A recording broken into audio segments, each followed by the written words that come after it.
Flashback and সকালে ঘুম থেকে উঠে রুদ্রনীল দেখে তার গায়ে একটাও জামা কাপড় নেই।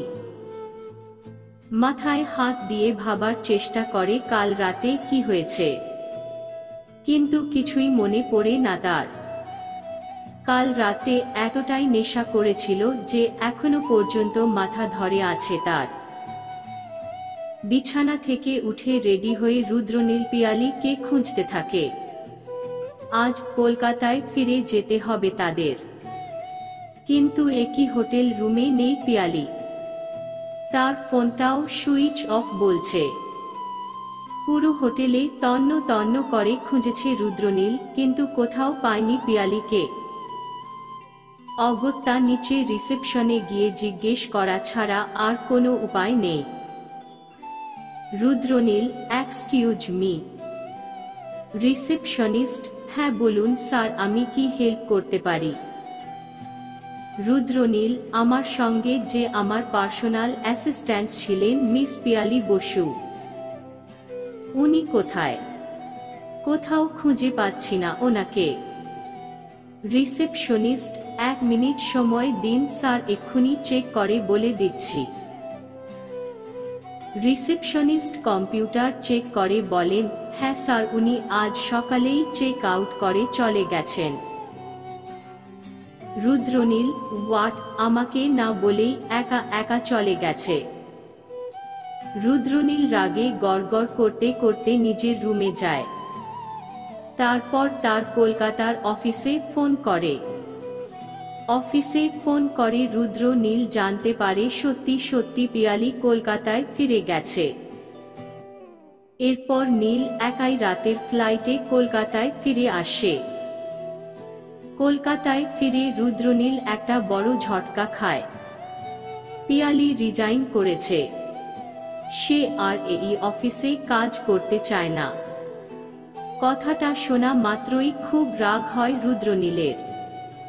রুদ্রনীল পিয়ালির সঙ্গে দেখা করতে তার বাড়িতে যায়, কিন্তু রুদ্রনীলকে দেখা মাত্রই তার মুখের ওপর দরজা বন্ধ করে দেয় পিয়ালি। আর বাইরে থেকে রুদ্রনীল চিৎকার করে বলতে থাকে, রুদ্রনীল, কি আমার অপরাধ মিস পিয়ালি, যে আমার সাথে কথা পর্যন্ত বলছেন না? আমি যদি কোনো অন্যায় করে থাকি তাহলে প্লিজ আমাকে মাফ করে দিন।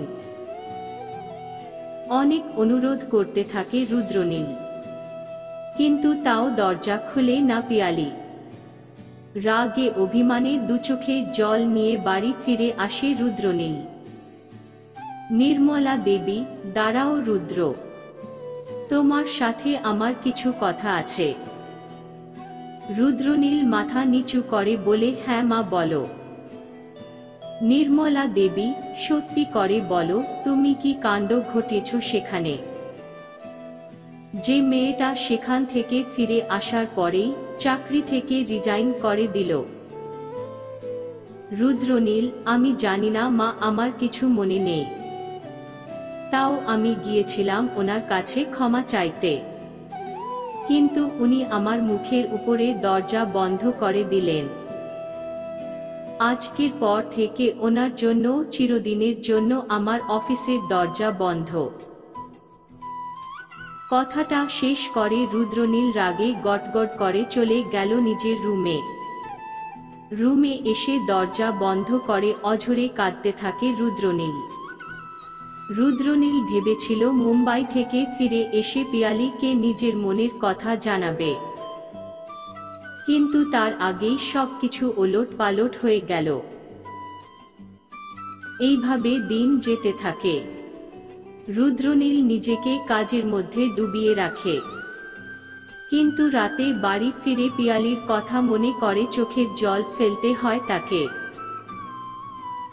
অপরদিকে রুদ্রনীল যেদিন দেখা করতে এসেছিল পিয়ালির সাথে, পিয়ালি রুদ্রনীলের মুখের ওপর দরজা বন্ধ করে দেয়।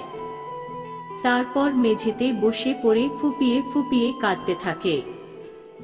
সেও যে খুব ভালোবেসে ফেলেছে রুদ্রনীলকে। রুদ্রনীল হয়তো নেশার ঘোরে তার সাথে অন্যায় করেছে, কিন্তু অন্যায়টা যে অন্যায়। রুদ্রনীল ধর্ষণ করেছে তাকে, এটা কিছুতেই মেনে নিতে পারছে না পিয়ালি। যত দিন যায় পিয়ালি কষ্টে শুকিয়ে যেতে থাকে। এমন একটাও দিন নেই যেদিন পিয়ালি কাঁদেনি। একদিন পিয়ালির খুব শরীর খারাপ হয়। ডাক্তার ডাকা হয় চিকিৎসার জন্য। ডাক্তার পিয়ালিকে পরীক্ষা করে জানায় পিয়ালি মা হতে চলেছে। এই কথাটা যেন বোমের মতো পড়ে পিয়ালিদের বাড়িতে। বোমের আগুন যেমন চারিদিকে ছড়িয়ে যায়, ঠিক তেমনি এই কথাটাও চারিদিকে ছড়িয়ে যেতে থাকে। পিয়ালিদের প্রতিবেশীরা উত্তিকলি করে বলতে থাকে, প্রতিবেশীরা, এদের বাড়ির মেয়েরা নাকি প্রতিবাদী।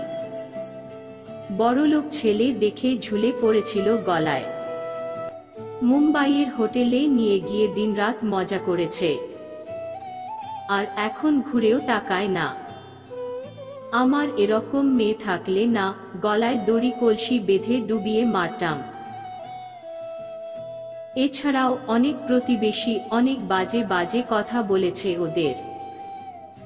দুই মেয়ে আর মায়ের কান্না ছাড়া আর কোনো উপায় নেই। বাবার মৃত্যুর পরও এত কষ্ট হয়নি তাদের, যতটা কষ্ট আজ হচ্ছে। এক মুহূর্তের জন্য পিয়ালি ভাবে নিজেকে শেষ করে ফেলবে। সে ছুটে চলে যায় ঘরের মধ্যে। ঘরের দরজা বন্ধ করে গলায় দড়ি দেওয়ার বন্দোবস্ত করতে থাকে। পিয়ালির বোনও ছুটে যায় দিদির রুমের কাছে।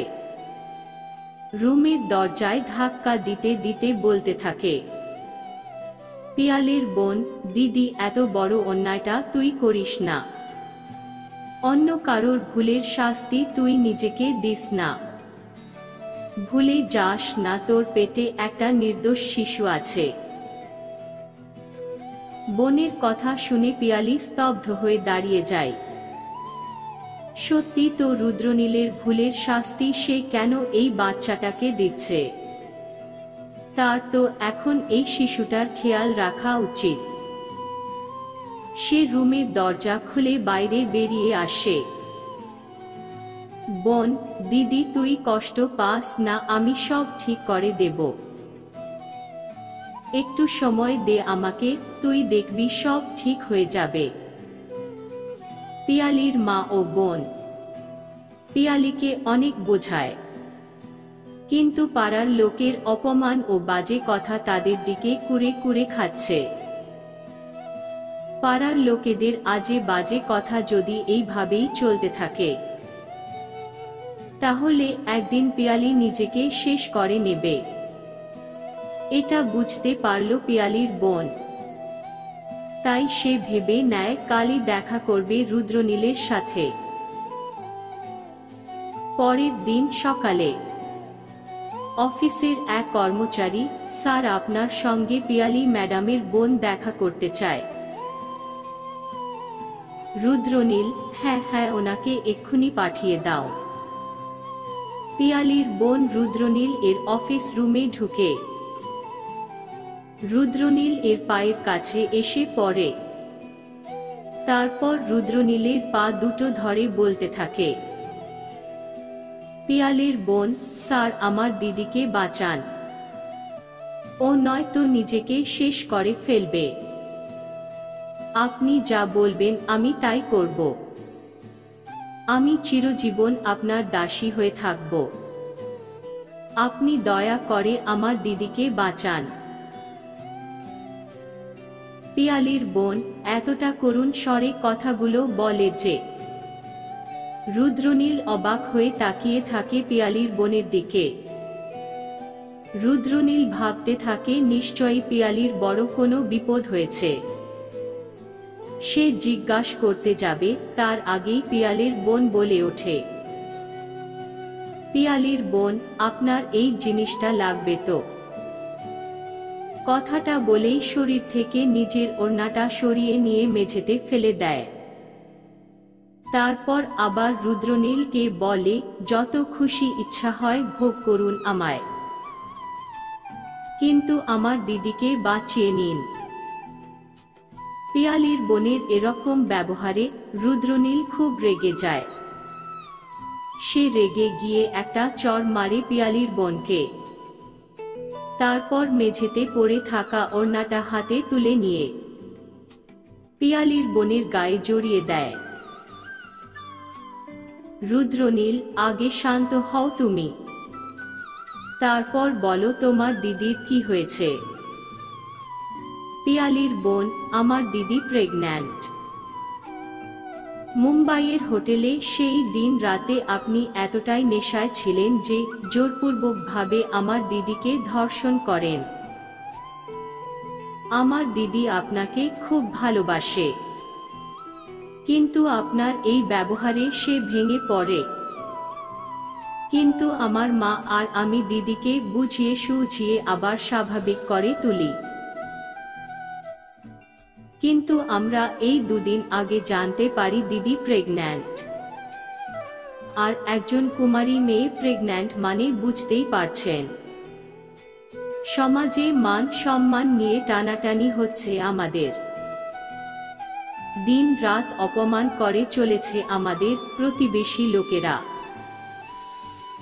আর এই অপমান সহ্য না করতে পেরে দিদি একবার আত্মহত্যা করতে গিয়েছে। প্লিজ স্যার, আপনি আমার দিদিকে বিয়ে করে নিন, না হলে আমার দিদি মরে যাবে। রুদ্রনীল এর কাছে এবার সবকিছু পরিষ্কার হয়ে যায়। কেন রাগ করে পিয়ালি মুম্বাই থেকে চলে এসেছিল, কেন রাগ করে তার সাথে কথা বলেনি পিয়ালি।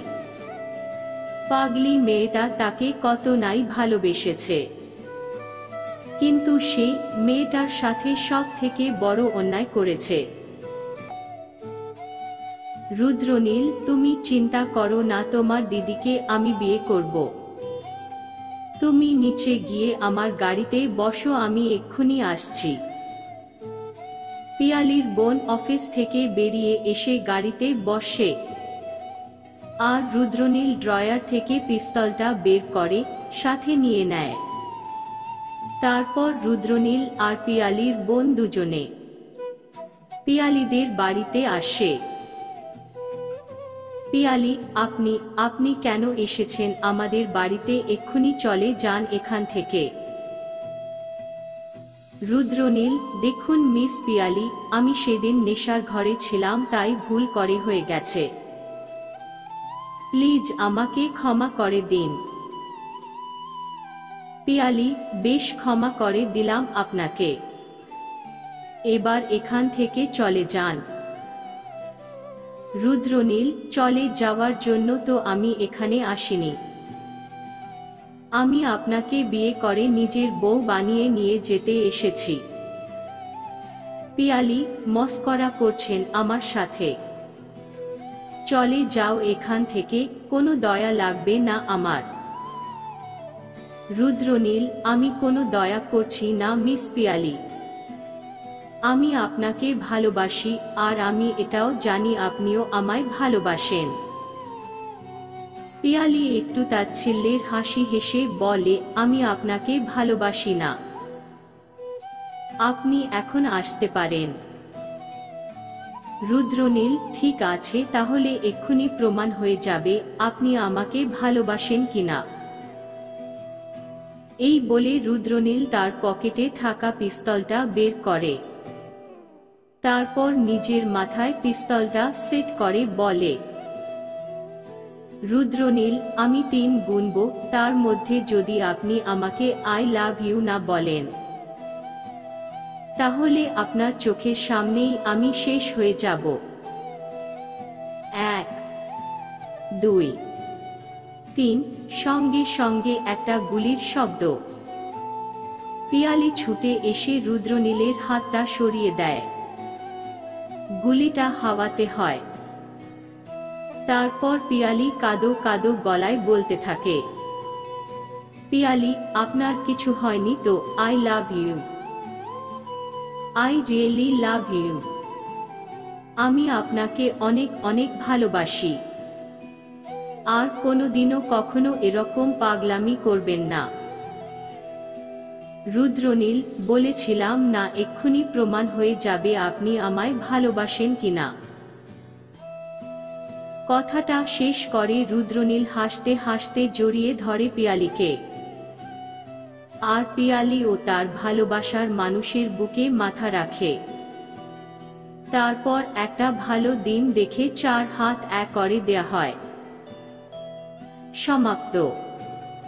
এইরকমই আরো গল্প শোনার জন্য চ্যানেলটিকে সাবস্ক্রাইব করে রাখুন।